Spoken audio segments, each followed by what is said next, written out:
I'm Deb, and I've been working for CSE for 2.5 years-ish, something like that. I'm an energy advisor in Somerset. So I'm the only dedicated Somerset worker. We have other people's working in this project, but I'm the only one that just does Somerset, so I know it quite well. That's why I'm here. It's lovely to meet you, and thank you for wanting to come along. Holly, do you want to introduce yourself? Hiya, yes, so I am the volunteer coordinator at CSE. We've got volunteers based kind of all throughout our patch, which Deb will talk about a bit in a minute. But I used to do casework in Somerset. I still do kind of support the project, and I do casework in Bristol, and I work on our advice line as well, giving energy advice to householders. So half my role is volunteer coordination and half of it is supporting clients like Deb. Okay, lovely. And I'm guessing that you've met Jo. Have you introduced yourself, Jo? Do you know everybody here? No, just by email. So welcome everyone. I'm Jo. I'm the resilience officer at Frome Town Council, and I work on projects linked with biodiversity, zero waste and energy. I lead on a healthy homes project, which you hopefully will be interested in helping us spread the word about. And the volunteers in Frome will potentially be reporting to me as well, but Deb and Holly will explain that a little bit more. Sure. Okay, so we've got a presentation for you, some pretty pictures for you to look at while Holly and I talk. We're just going to go through. You can start it, Holly, if you like. You have to let me do it again because it came up with the same. Oh, did it? Yeah, it did. Been clever, and I should. Just before we start, I just wanted to jump in. I've got a work meeting at 11 o'clock, so if I jump off at 11, my apologies. That's I fine. get in right at the start, but thank you. We're going to rattle through it, so it won't actually take that long. And if you have any questions that if you do have to shoot off before we get to that point, then please message us and we'll get back to you. So, okay, all right. So, Holly's going to share the screen with you in a minute. Okay, fabulous. So hopefully you can all see that now. Lovely. So we are just going to run through pretty much what it is that we do at CSE, why we do it, and then at the end Holly's going to talk about the different volunteering opportunities and what's available as part of it. So CSE, been around for a while, as you can see, from 1979, and there's lots of branches to the tree. There's sustainability. We're wanting people for that to be second nature for people, that we're cutting carbon emissions, and that fuel poverty has been replaced by energy justice. It's those are the three main areas. We've got lots of people working, lots of different teams working in our project to kind of hopefully make those that vision come true. And a lot of what we do, or the way in which we do it really, is sharing our knowledge and our experience with other people, and empowering them to make a change. And you're within that little remit there. So as well as the clients that we work with and other community groups. So we've got about 80 staff working on, oh sorry Holly, just do it. We've got about 80 staff working on about 100 different projects, all separately funded, and the local and community energy team, also known as LACE, they work with people like village halls, for example, or community groups that want to make a difference. We've got a quite an in-depth research and analysis team, and they can do very clever things by putting models together. So if Birmingham City Council wanted to put solar panels on all of their properties, what difference would that make? How would that work? What impact would it have? That sort of thing are the models that they can come up with, which I think is really clever. Home Energy Services, HERS, that's what Holly and I work within, and we have our different projects that we work in across Swindon, Wiltshire, Somerset and other areas.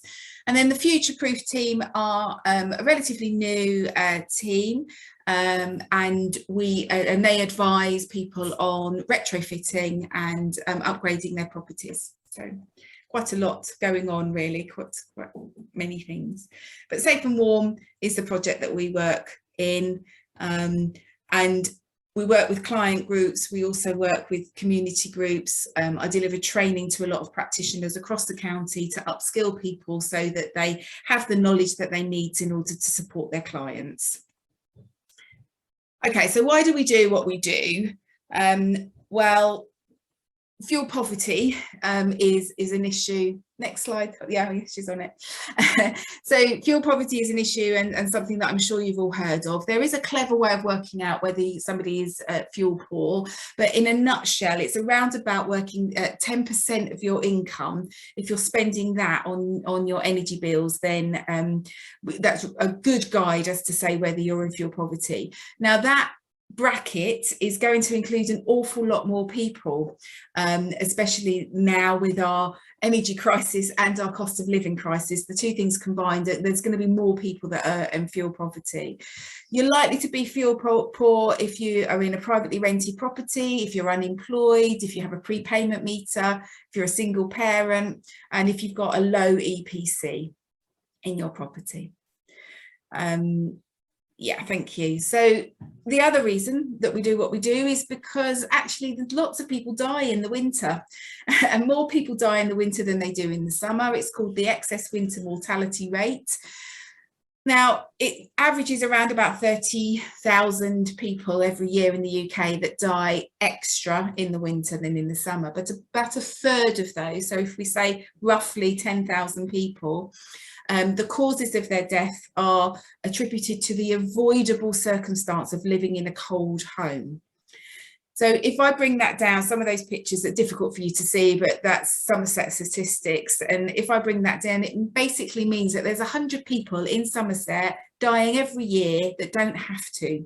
They're dying because they live in a cold home. And I think that that's something that you, me and everyone else should be aware of, and support those people to make sure that they can A, afford to put their heating on, B, that they have heating that was working, it works and is efficient, and that their home is more energy efficient. So it's those things that's the reason that we do what we do. So the next thing for us to look at really is how do we as advisors and agents and volunteers in the community identify people that are at risk of being one of those excess winter deaths, or noticing people that are potentially fuel poor. And in a nutshell, it's being nosy. Or we also call that professional curiosity, but we're asking questions. Basically, we're finding out about their circumstances, we're digging a little. You know, when you're talking to somebody and they say things like, oh, I don't understand that box on the wall, what they mean is their heating controls. So if they don't understand that thing, or they never look at that thing that's on the wall, then that leads on to more questions, to asking them about how they got their heating set, that sort of thing. And if you go to somebody's home and it smells damp, it probably is damp. So it's worth asking some questions around, well, what are you doing about that? Do you need some advice? And have you asked anybody about how to fix that problem? And one of the things is when you walk into somebody's home, not on a day like today, obviously, but when you walk into somebody's home and you don't want to take your coat off, you know, it's too cold. They're living in those conditions. So it's that sort of thing, to kind of keep an eye out, to notice, to log it, to ask questions, and then we can work out what we can do, if anything, to help them. Okay, so once we've identified these people, what do we look at? So there are these three things that we do to support people in the community. So we look at their home. How energy efficient is their home? You know, heating and insulation, that sort of thing. And their behaviour. Now, that's not whether they're a good or a bad person, that's how are they behaving around the choices they're making in terms of their energy consumption. So the classic example of turning your thermostat down by 1 degree, you know, putting your dishwasher on economy setting, those sorts of general energy efficiency advice, we look at those.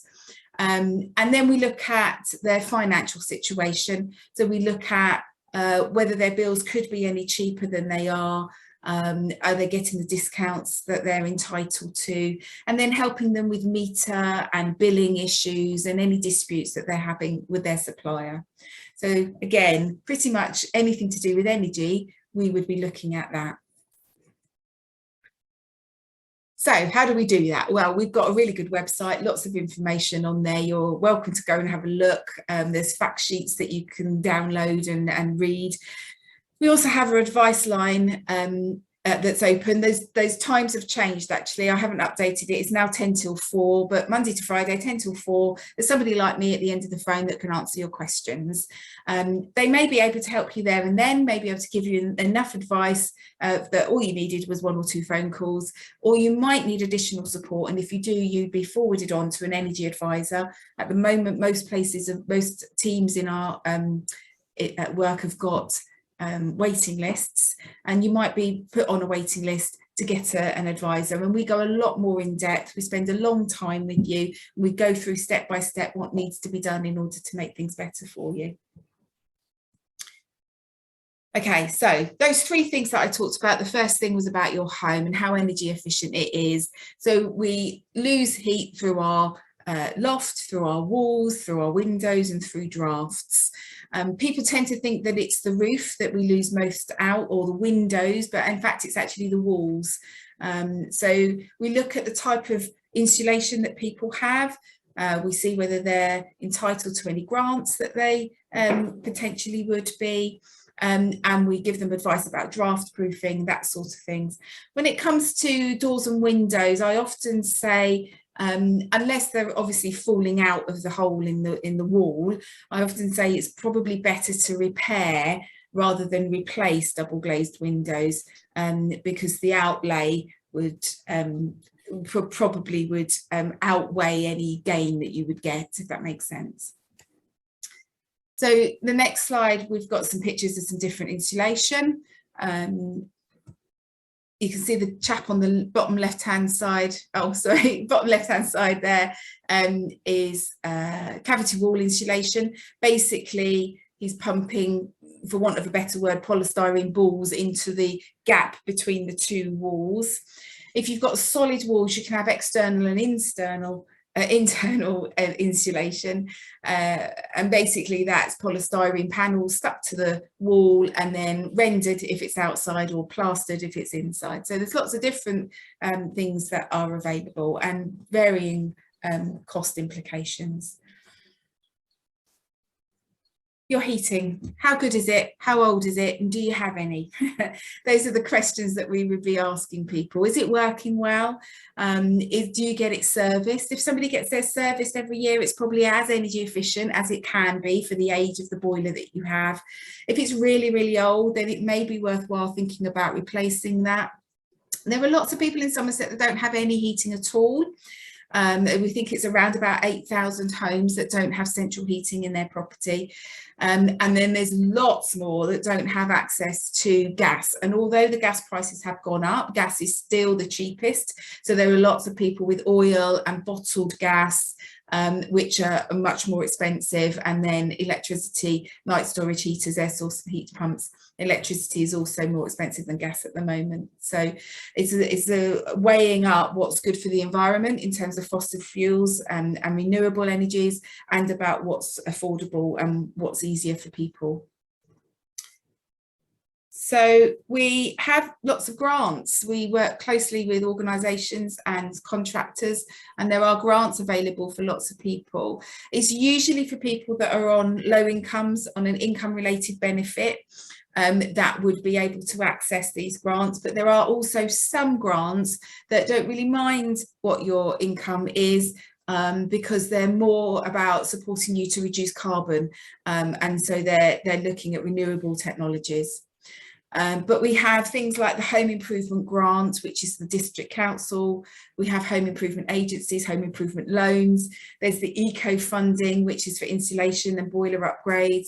Warm Homes Fund, Disabled Facilities Grant. So there's lots of different things. We always generally say, give us a call, find out what's available, because The different grants change all the time. The amount that you get changes all the time, and who is eligible changes all the time. So it's worth a phone call just to find out what's going on at this precise moment in time.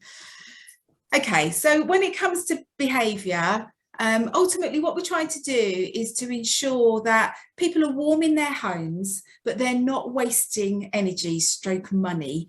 So it is a balance. Many people are frightened to put their heating on because they're scared of how much it's going to cost, which means that they're potentially going to be really cold because of that fear. So it's about trying to alleviate that fear and to make people more comfortable about making the choices, and that they're making an informed choice about what they're doing. But things, simple and easy things that most people are doing are having their heating on for too long. So for example, you might have the timer for it to come on at 6 o'clock in the morning, but you might not get out of bed until 8. So there's a couple of hours of energy there you're wasting. And a similar thing often happens at night. Lots of people use a lot of energy for heating their water, and can potentially be heating a tank all night or for several hours a day, where they don't actually need to, because they shower. They don't actually have a bath, so they shower and don't need the hot water. They've got a dishwasher and a washing machine, so what they're doing is heating a lot of water just for washing their hands. So it's thinking about what choices are you making and how do you need to do that to save energy.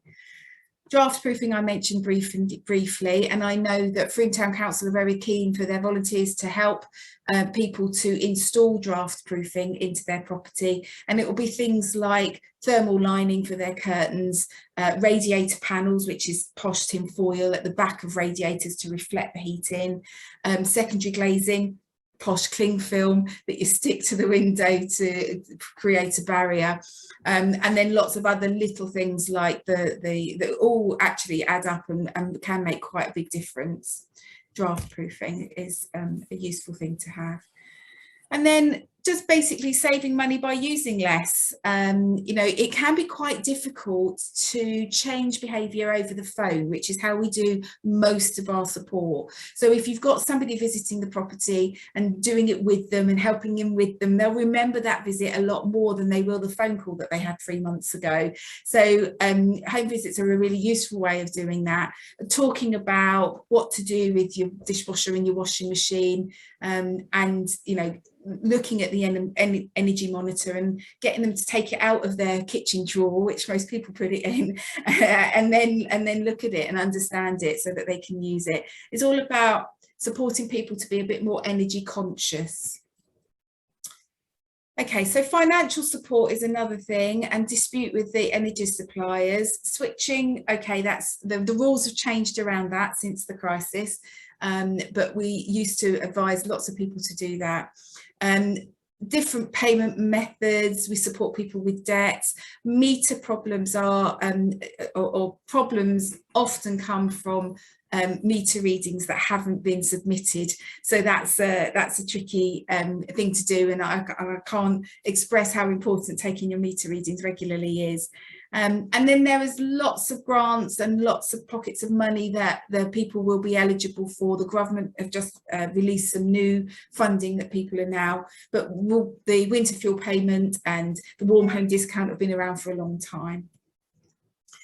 Okay, so those are the sorts of things that we do, really. That was a very quick whistle-stop tour, but you can see that we go into a lot of detail about a lot of different things, and we've got a lot of information out there to share. But Holly's now going to talk to you about the volunteering and how that works. Cool, thank you very much, Deb.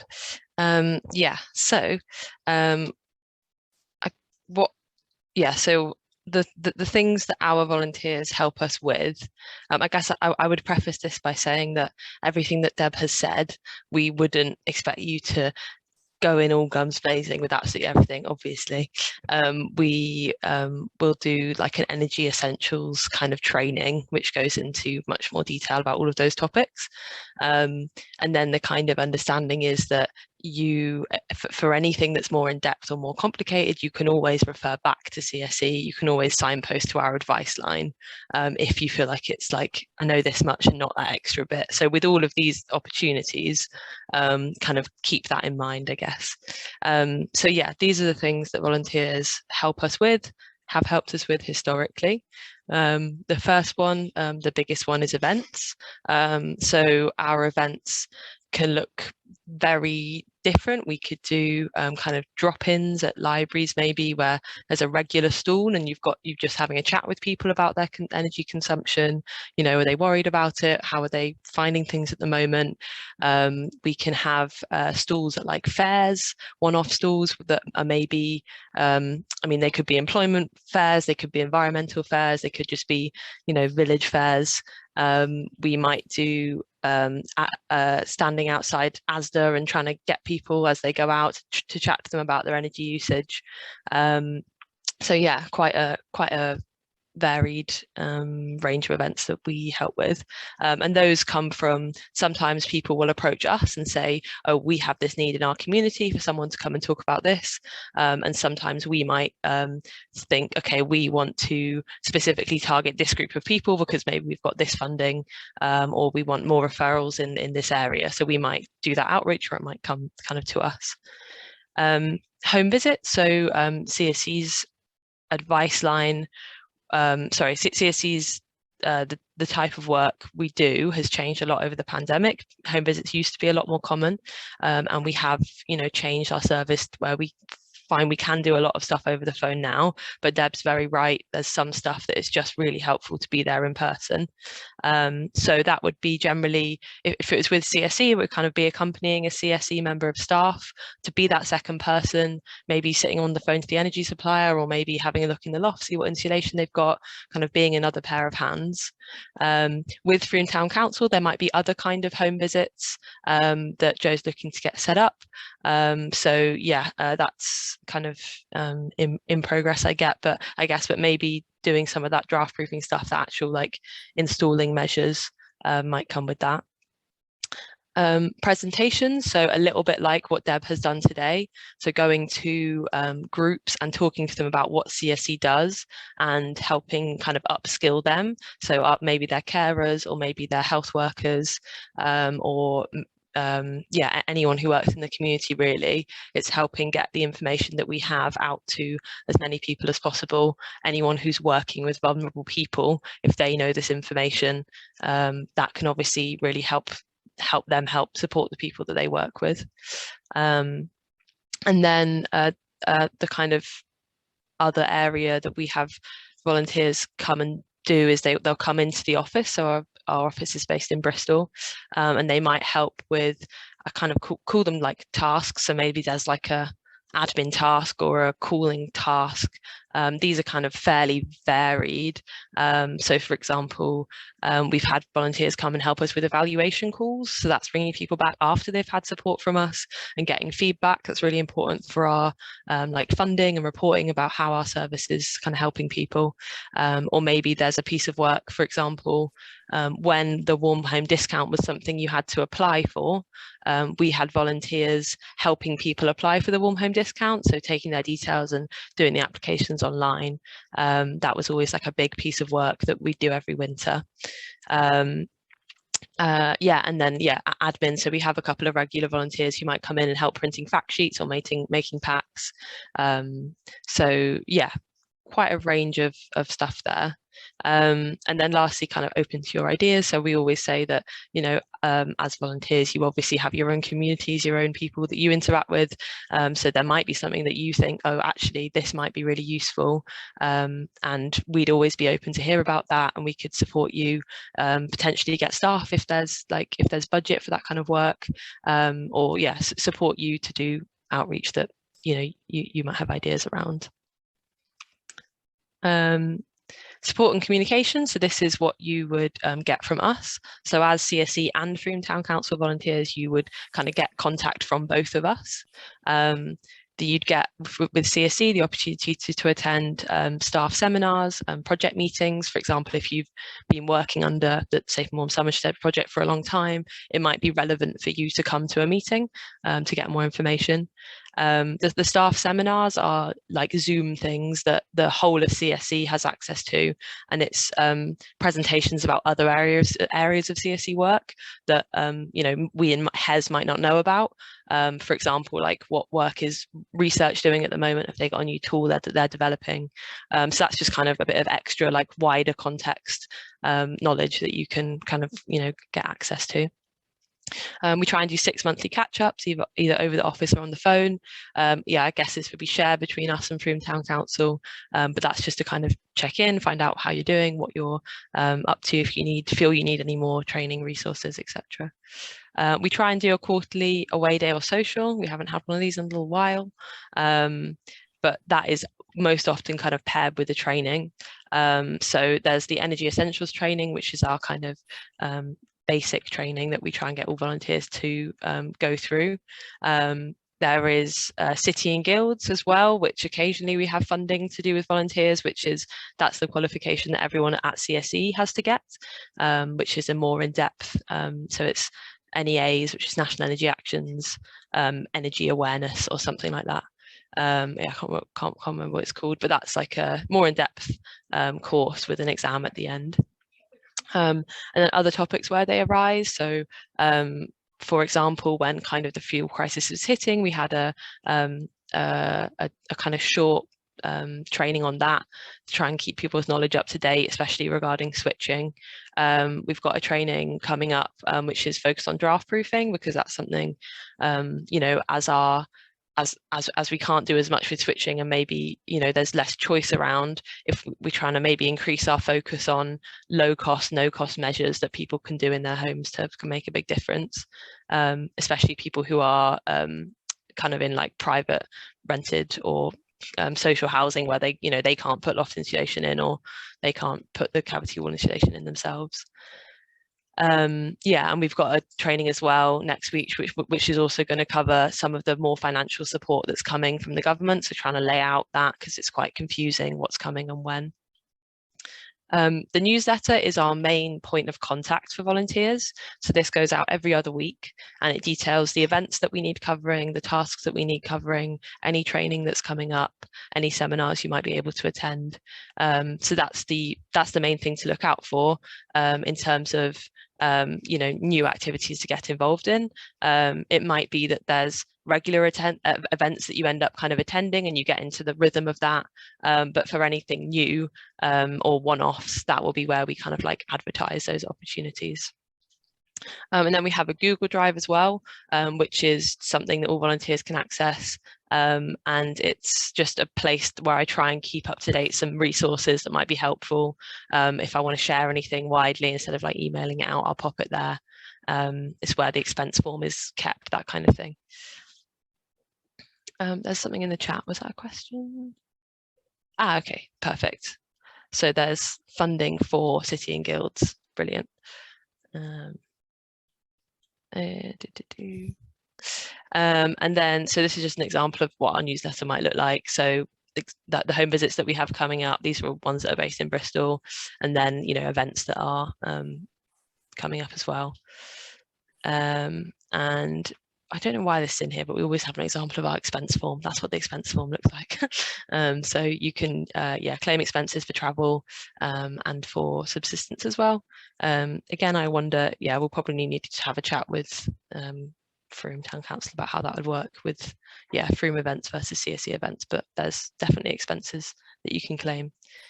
And that's pretty much it. So next steps, there's paperwork that we've kind of created that is a CSE and Frome Town Council combined volunteer paperwork.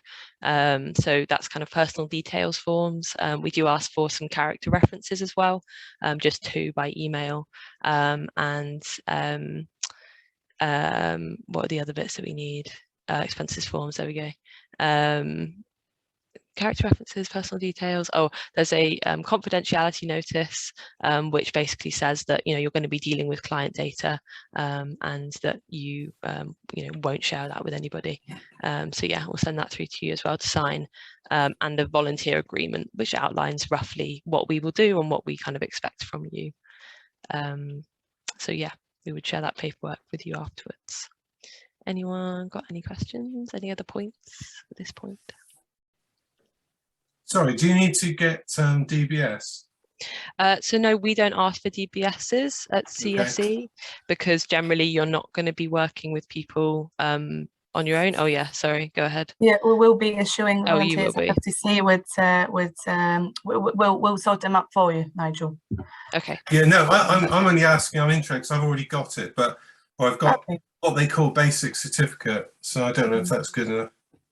That will probably be sufficient. We'll look into it, but if it's not, then FTC is required to pay for those. Brilliant. Okay, cool. And then also, in addition to the newsletter you'll be getting from CSE, then I'll be your point of contact at any time if you need to contact me about anything relevant and energy advice in Frome, basically.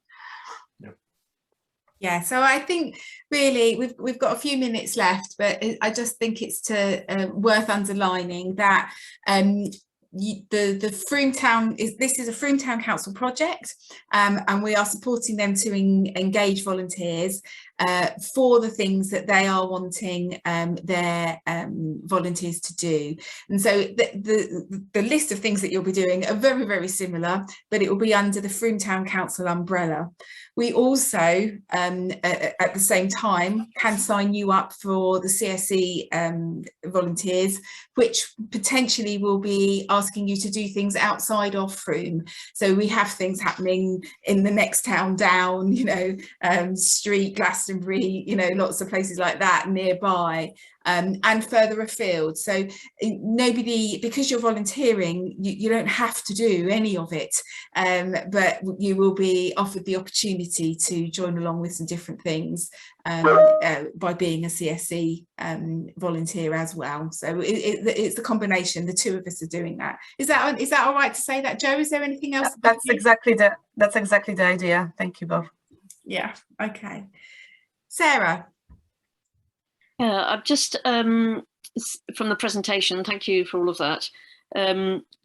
Presumably there are times where there's a bit of a tension between what's energy to avoid energy poverty and environmental protection.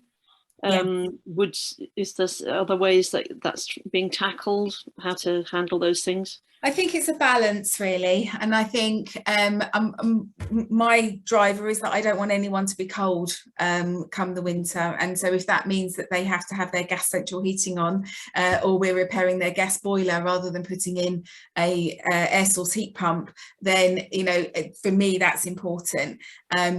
So it is a bit of a balance, and we do advise and support people with the environmental and sustainable options and choices, and much more of the grants are now focused towards that the government are giving us. So yeah, there is sometimes a little bit of a conflict. Ultimately it's the client's choice. All we can do is give information. I was just thinking of all the polystyrene insulation, for example, as opposed to. I see. Yeah. So absolutely, people can have the choice to go and have something like that, but they would probably have to pay for that because that would not be covered under the eco grants. And in the long term, yeah. So presumably there are alternatives that would be covered by a grant. Yeah. Potentially there are I'm imagining that there are alternatives, but they may not be covered by the grants because alternatives are often more expensive. Okay. Yeah, but like as Deb said, that there is a balance, and slightly better insulated home where the polystyrene is still better for carbon output than one that isn't insulated with anything. And then we kind of at Frome Town Council with Healthy Homes, we're really tackling now in messaging. We really are focusing on the cost of living, other than make your home more energy efficient because it's better for the environment. We kind of focus on cost of living because people are struggling and will be struggling even more in October. However, whatever we do, whatever improvements we make to the home, we improve the health, and we also will improve the environmental aspect of it as well. We only have a little time left before the Zoom decides to close down our meeting. So thank you everybody for coming. If there are any other questions, then Holly, myself and Joe are all available. If you wish to email us, we are more than happy to reply to you.